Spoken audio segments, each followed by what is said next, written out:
It takes a lot. You see, as church, we are congregation-centered, isn't it? How many came, how many didn't come. We're very congregation-centered. It's about the congregation. And congregation sometimes is how many times the pastor visited me, didn't visit me. And we get stuck with these things. Yeah, we need care, concern, community. But we get stuck with these little things. And you know what? We cannot think of our neighbor. We cannot think of somebody else already. Because now it's all about me in church. The worship wasn't good. We come and say, how was the worship today? Okay. Really? You were the worshiper, that means your worship was good. Okay. You know, have you seen connoisseurs of wine? How they taste wine? They will swirl it and then they a bit damp, a bit dry. So that's how we do in church service. Today how? I think Pastor Simon was saying, okay, you can preach on it.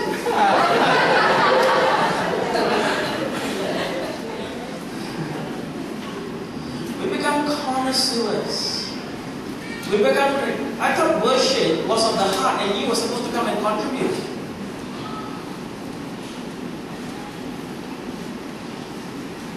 So we change things, isn't it? We change it around. So we become congregation-centered. Missions, we make it like a project. Okay, and you know what? Going to Sabah and Sarawak is not a mission trip, it's your country. Mission trip, what mission? No mission, it's not a mission.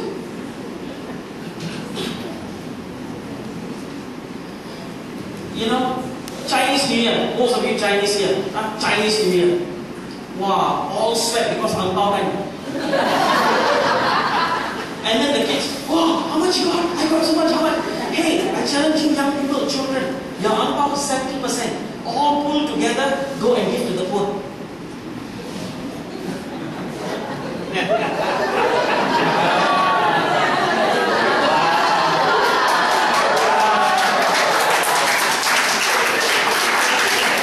I think the young people don't know that because some of them clap like this.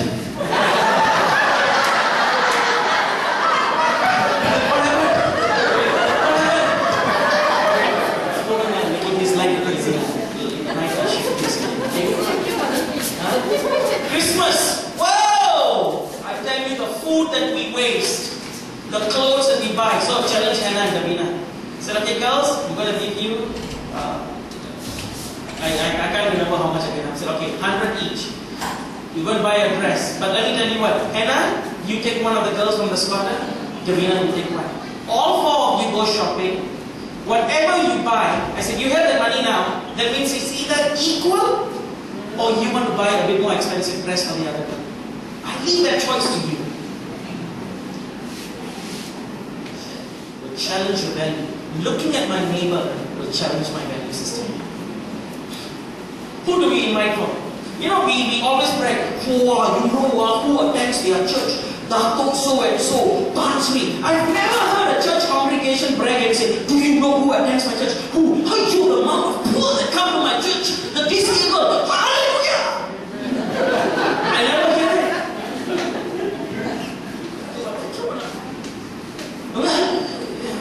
Sorry. We never brag about those things. But Jesus was known as he was ridiculed because of who did he hang out with? Who did Jesus hang out with? Who do we love to hang out with? We create the church to target the middle class.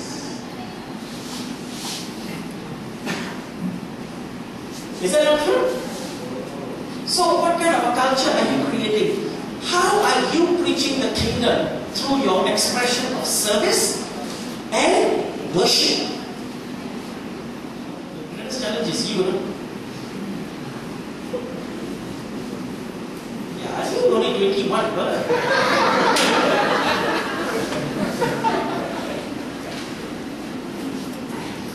That is a challenge. And remember, old wine skin, new wine, banyak susah.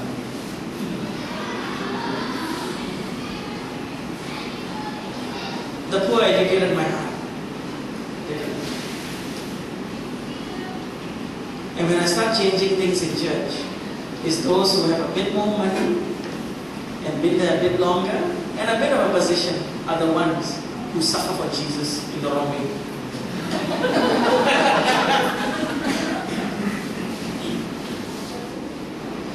See, Christmas, Easter, we can do so many things.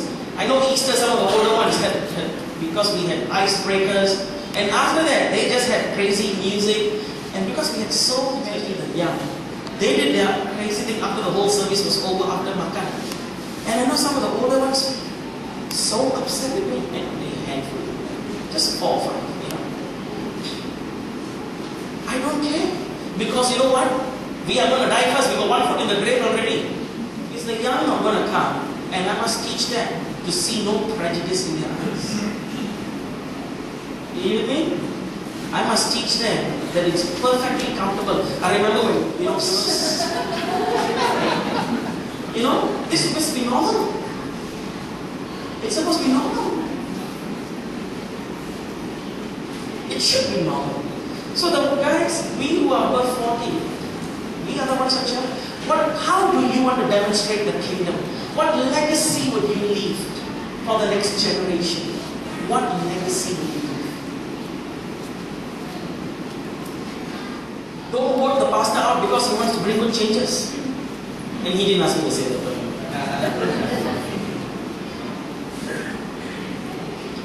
Will we embrace change together?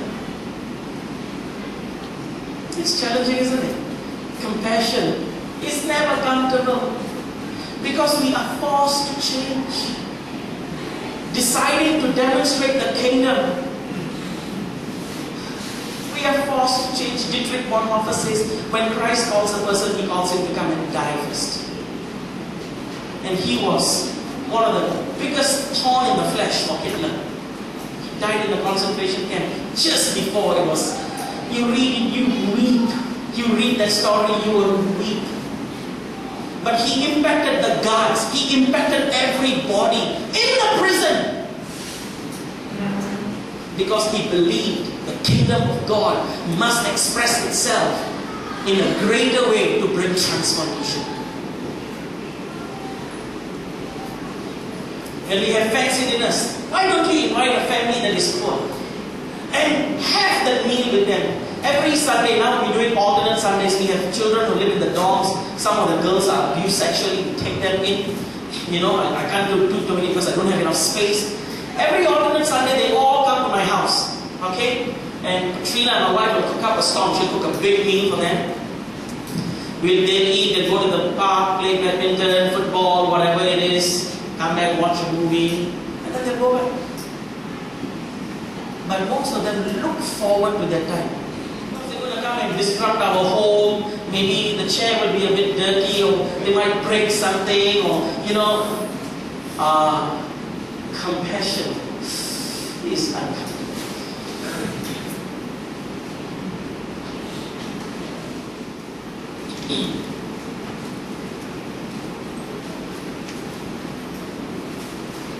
Everybody breathing out. Just 5 things very quickly and then we'll let you go. Wow, it is a worthwhile thing. I didn't realize that. You're very kind also. You also didn't realize.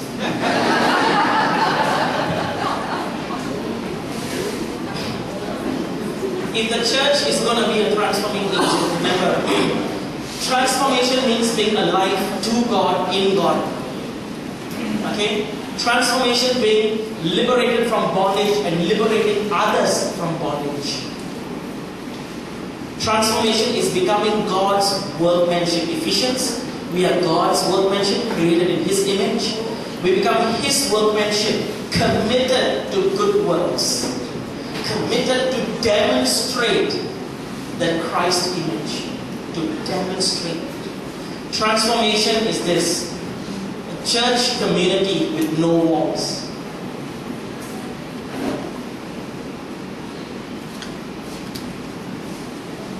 Transformation is living life in the light of God's love and compassion. And we become visible. Everybody shout the word visible. Visible. We become God's visible instruments in our community.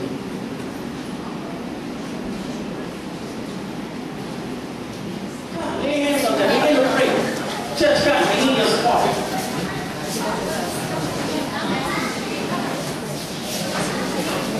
It seems pretty boring. You know, it's boring sometimes, it doesn't make any sense meaning. It's because I think we've never, and I realize that sometimes that's very true because we don't seem to understand the message of it. And we've heard the story about be a Daniel, be a this, be a that.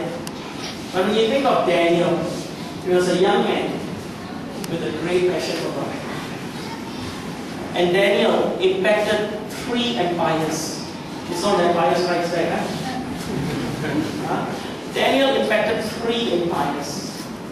And such great was his influence that the kings would take his counsel. Sometimes some of you may not think much of your ability, but all of you are bestowed with a great ability from God. Different capacities, all of you have giftings. And I feel because of sometimes the way we grow up, the friends that we have, the issues that we face, we belittle our abilities. Or our abilities, we don't know how to see that we can be an influence for God. Einstein was a God-fearing man.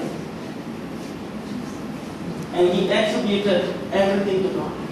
Some of the people who are, the greatest inventors in history, God-fearing men and women. Some God-fearing men and women.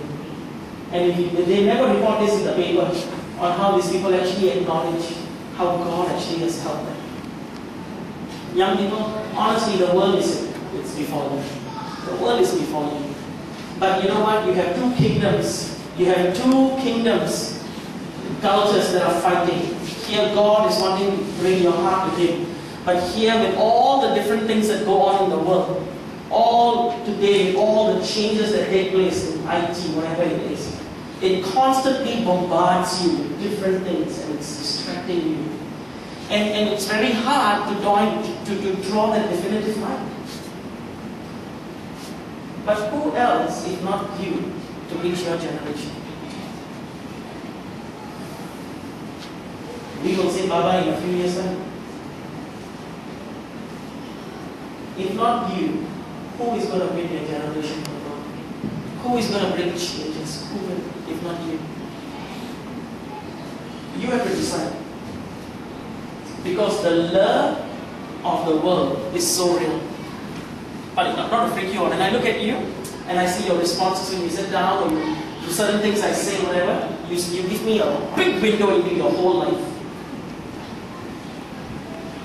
My sister's a clinical psychologist, so I don't know what. And I'm a counselor, so we learn. Body language speaks a million words. Expression speaks a million words. So you don't have to say anything to me.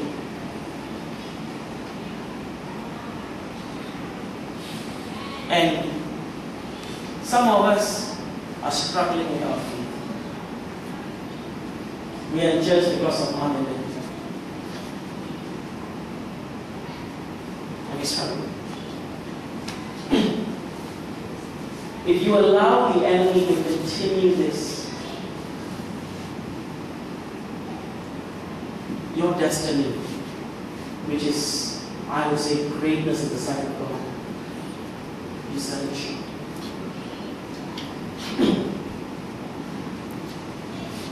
You sell it short. If a 3-year-old girl or a 4-year-old, what's her name? Grace. Now if I show Grace $1, maybe she knows what $1 can do. If I give Grace 6 million ringgit, does she know the value of 6 million ringgit? No. But I know she has 6. The mother knows, I'm sure. That's why I never talk about the mother.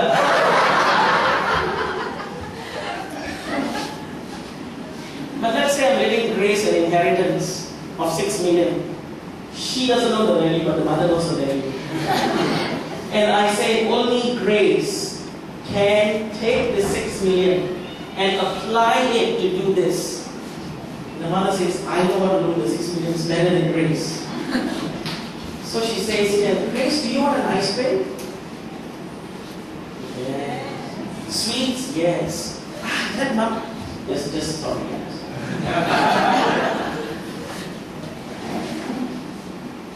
And she exchanges ice cream and candy for 6 million.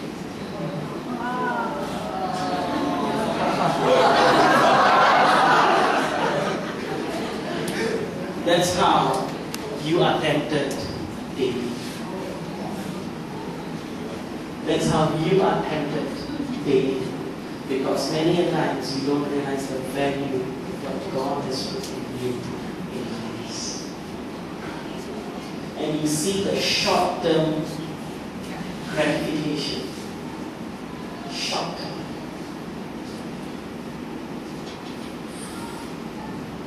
And guys, whether it's Monash and all these different places I speak in, and I live in, I work with the squatter kids, with college kids, with university kids, I cannot even start to tell you the heartbreaking stories, especially those, that short moment, that excitement, and then they're pregnant, they're this, they're that, and they made bad choices in life because they didn't understand the value. You see, you have the power to make choices, right? Now, if I walked up to you and you really didn't like me, you can decide whether you're going to hit me and push me, right? You have the ability to decide, right? But the consequences of what you do to me, you have no control over it. Right? You have the choice and the power to hit your button on the computer or to go to which website. How that website affects you is out of your hands. You can go out and have relationships or have relationships and you can do things. You have the ability to decide. But once it's started, your ability to handle those things is less. It makes sense, right? Do you know what I'm talking about? Choose to do. You choose. I often say this and I say it today. It takes guts to be a Christian. It takes guts to be a Christian. Because it's different morals and ethics. It's a challenge to be a Christian. Don't you think so? It's a challenge. It's not for whims. It's a challenge to be a Christian. To stand for those things. Wow. You know, the new Amazing Grace and all this, what are they? Wow, but you have to, because you're same thing. This is a race you are in. Life. And there are obstacles that you will meet. And the obstacles you need to overcome. And those of us who are standing behind them, they need you as a community also. Standing with them, walking through with them. Hey, I mean, 2 teenagers at home, and a whole bunch in the dorms and everywhere. It's full blown before me. I've got about 350 teenagers that I handle in the school. And let me tell you, oh, it's challenging. It's challenging. But every time I look at them and say, wow, do you know the value you have? Wow. It's one also. How many of you know who Michelangelo is? Not a soccer player. Artist, Michelangelo, sculpture. He's one of his sculptures, they even say it's no value to it because it's priceless. It's called David. He sculptured David in the Bible, of the Bible, David of the Bible. And Michelangelo was pulling this piece of rock. And people used to make fun of Michael. And somebody shouted from the Michael! Yeah! What are you doing with a silly rock? He said, what do you mean silly rock? Yeah, it's a silly piece of rock. And Michael turned around. True story, he says, can't you see? See what? It's a useless looking piece of rock. He says, can't you see the head? Can't you see the arms? Can you not see this? And they were like, Michael, you are mad. He said, no, you cannot see what I see. And that became the most priceless work of his art. You know, when you look at someone and says, what is that? And the enemy is saying, what is that? Your life is worthless. And God is saying, no, can you not see what you have in you? Can you not see your great value? Can you not see? Don't always tell us that the children are stupid. No, they have something wonderful. But if you don't see the value, you will sell yourself short. You will take the ice cream and give up your future. You will take the ice cream and give up your future.